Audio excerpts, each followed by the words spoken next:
Today, we're diving into one of the most frustrating topics in weight loss. That is belly fat. Why does it seem to be so stubborn? Why does it feel like it doesn't respond to the same effort you put in everywhere else? And more importantly, what can you do to actually change it? Now, if this is one of the first videos or episodes that you have listened from me, I am Dr. Ashley Lucas.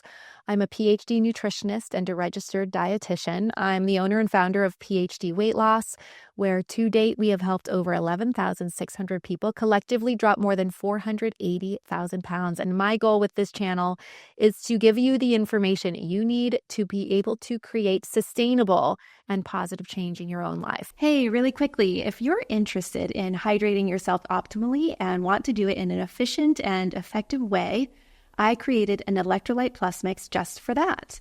It's called Dr. Ashley's Electrolyte Plus, creative, I know. And it's crafted with essential electrolytes, vitamins, and minerals for maximum absorption. With patented forms of zinc and vitamin C, it supports immune and adrenal function. Plus, chromium picolinate regulates healthy blood sugar levels while helping to curb those cravings. Say goodbye to headaches and fatigue.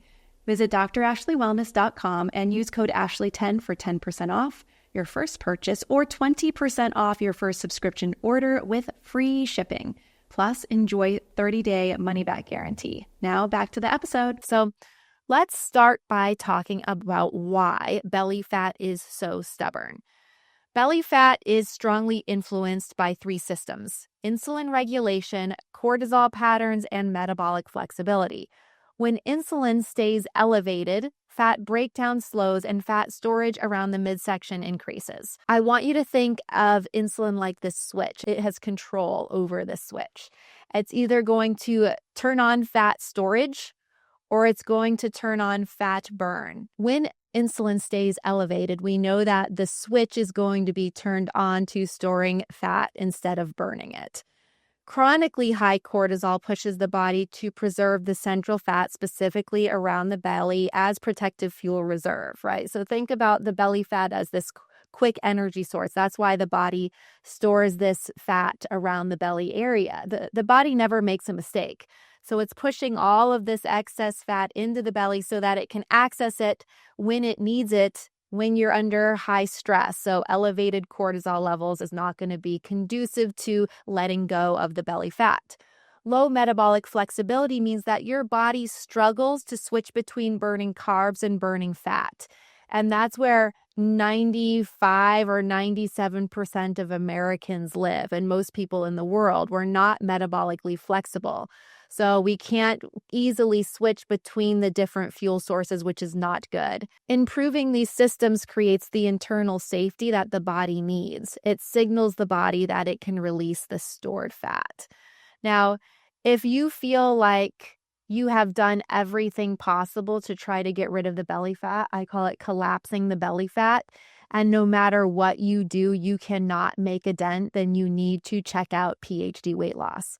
Just go to myphdweightloss.com to learn more. If you're watching this on YouTube, go on over into the description, click the link for My PhD Weight Loss, and there we will guide you to give one of our nutritionists a call, and we will learn about you and create a specific personalized plan that will help you burn that belly fat so you never have to deal with it again. So let's talk about 3 shifts that you can make that will actually reduce the belly fat. Number 1 is to stabilize insulin in the first half of the day. Your morning glucose patterns heavily influence appetite and cravings and fat storage for the rest of the day. So what you want to make sure that you do is focus on your morning routine, focus on what you consume and what you drink throughout the morning day. Like the first half of your day needs your focus, needs your attention.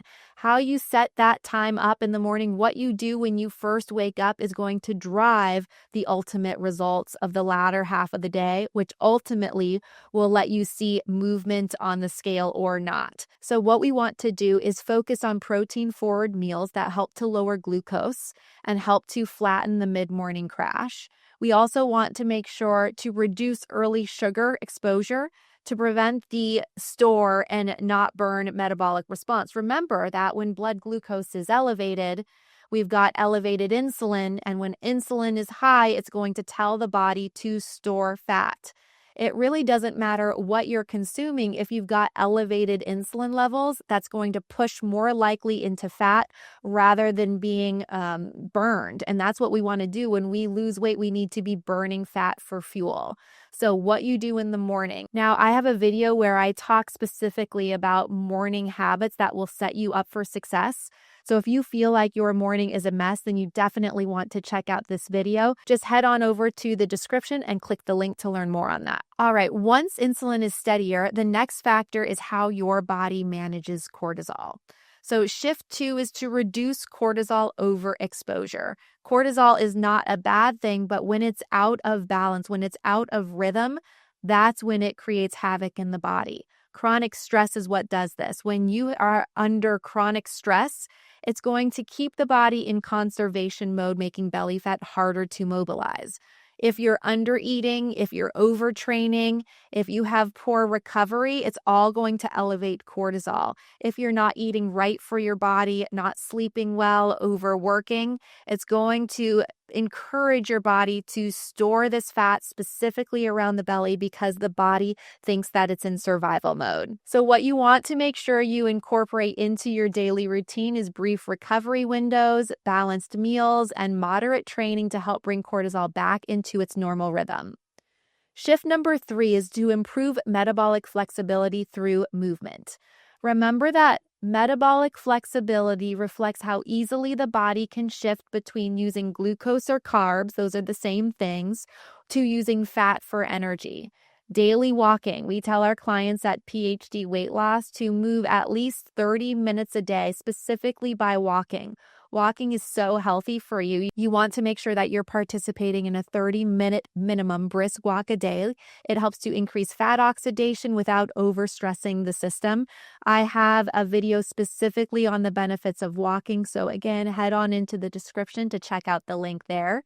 Strength building builds muscle, which raises baseline metabolic demand. You need to make sure you're overloading the muscles. Strength training, overloading the muscles in some way, and walking are the 2 types of exercise that improve metabolic flexibility the most.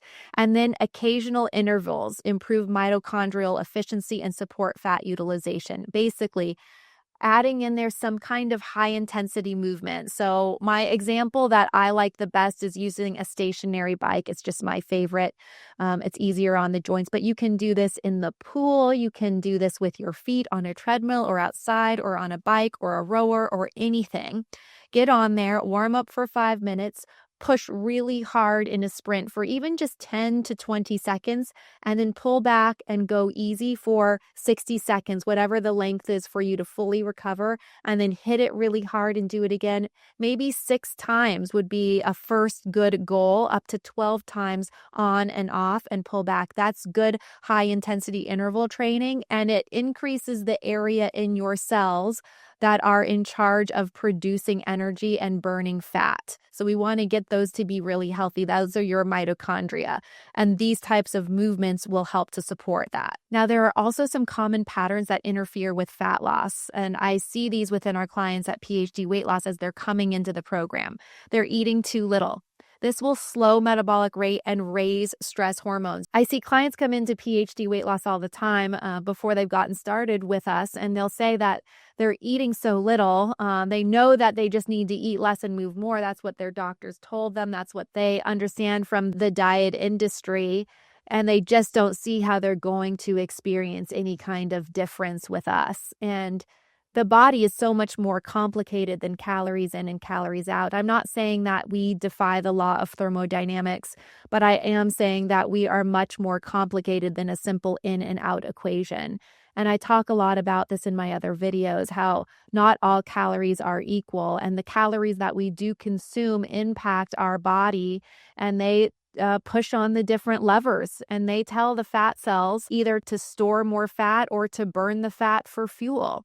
So what you eat and how you eat and the amount that you eat impacts the body. It's much more complicated than just eating less. I'll often ask my clients at PhD and I'll say, what you've eaten over the last 2 years, does it equate to carrying this 80-pound excess fat mass. And they'll say, heck no, I'm really not eating that much. And I believe them. It's this metabolic interference that we're dealing with that does not allow them to collapse this belly fat in an efficient way. So another common mistake is relying mostly on cardio instead of including strength training. I see this all the time, specifically with women. I was at Disneyland with my family, and my husband and I went into the gym before we went to the parks with the kids. And there were men in the gym and there were women in the gym, and all the men were lifting weights and all the women were on the elliptical machine. And I see this happen all the time. So if you are listening to this and you find yourself just having an affinity for the elliptical machine or the rower or the treadmill, I'm encouraging you to get off of that thing and go lift something heavy. I swear it will benefit you significantly more. Another common mistake is that we overlook stress patterns or we have inconsistent or poor quality sleep. Another thing that I will often hear from our clients at PhD is they'll say, oh my gosh, I'm following everything exactly right. I don't know why I didn't drop weight this week or last week. And I'll ask them, okay, after I check out their food record, because we do have our clients, if they're open to it, record what they're consuming throughout the day, because we find as you slim down, your dietary needs also change. So we're constantly tweaking our clients' meal plans. It's a very dynamic process. So if you're in a program where your meal plan stays the same, then that's likely not serving you. Losing weight is a very dynamic process. So I'll look at their food record. If everything looks right on par, then I'll ask them how their sleep is and I'll ask them how their stress is. And I will tell you 99% of the time they're in a high stress state and they don't recognize it or they're not sleeping well. And how you fuel your mind, the stress that's coming in and how you deal with that is just as important as how you're fueling your body with food and drink. It's just as important. So if you are stuck and you can't figure out why, I encourage you to take a look at your stress and a look at your sleep. And then I often find people trying to spot reduce belly fat rather than improving whole body physiology. I'll have folks ask me, well, can I just drop the fat under my arm or on my thighs and not in my butt or just on my belly? And unfortunately, we can't spot check. I find from my clinical experience of over 10 years with more than 11,000 people that we lose weight in the opposite direction that we put it on. So if you put it on in the belly first, that's going to be the last to go. And most people don't go all the way. They don't fully collapse the belly fat. They say, I look and feel good enough, or maybe they're using specific medications that allow for some weight loss, but not for the body to fully get where it truly needs to be. And they say, gosh, I just can never let go of the belly fat. And that's because that person didn't lose enough total weight. They still have this excess belly fat. It was the first to come on. It's the last to go. If you've heard me speak before or any of my previous videos, I talk a lot about the belly fat and how it acts as a tumor. It's in there working against you. So if you don't fully get rid of it, you're at extremely high risk of all of the fat coming back at some point. It's just a matter of time until the belly fat eats its way back up again. So I really encourage you to understand where your true optimal weight is, where you need to be in full alignment with a healthy body composition, looking at your body fat percentage and that visceral belly fat specifically. We need to fully collapse that, and you will find at that time the belly fat becomes pretty darn flat. And that means that you've improved your whole body physiology and you haven't just tried to spot check. Unfortunately, spot checking never really works. When these underlying patterns shift, the body becomes far more responsive to fat loss, especially around the belly area. Now, if you feel like you have tried all of these things and that your body responds to supplementation well, you could check out some different supplements that could help aid your weight loss journey. I have created some specifically for people in a weight loss or weight maintenance phase. You should definitely check out dr.ashleywellness.com. Go to dr.ashleywellness.com if you're listening to this on a podcast platform, or just head on into the description here in this YouTube video and click the link for Dr. Ashley Wellness. You'll receive a special discount code. I've got 3 specific products that I'm so proud of because we've seen such raving responses and positive impact from our clients at PhD Weight Loss. I've got a special electrolyte mix for people who are wanting to support their adrenals and thyroid during the weight loss phase. I've got GlucoCut Plus, where we really focus on stabilizing blood sugar levels, helping to support preserving muscle during weight loss and reducing cravings and hunger. And then my newest product that just recently launched is GLP-1 Gut Longevity Plus. Super excited to support the gut with a next generation probiotic called Akkermansia. It includes Iriomin, which increases natural GLP-1 secretions, plus grapeseed extract and resveratrol. So definitely check that out. Okay, guys, so let's recap. Belly fat does not respond to punishment. It responds to physiology. You learned that insulin, cortisol, and metabolic flexibility are the 3 systems that make belly fat so stubborn. You also learned the daily shifts that create a fat-burning environment, like stabilizing your mornings, reducing your stress load, and improving movement patterns. When you work with your physiology in this way, belly fat becomes much easier to change. All right, if you are watching this on YouTube, please subscribe so you do not miss another video. If you're listening to this on a podcast platform, please leave a review. And remember, you've got to step up to make the change. Lead with your heart, train your mind, and do not negotiate with your body. I'll see you next time.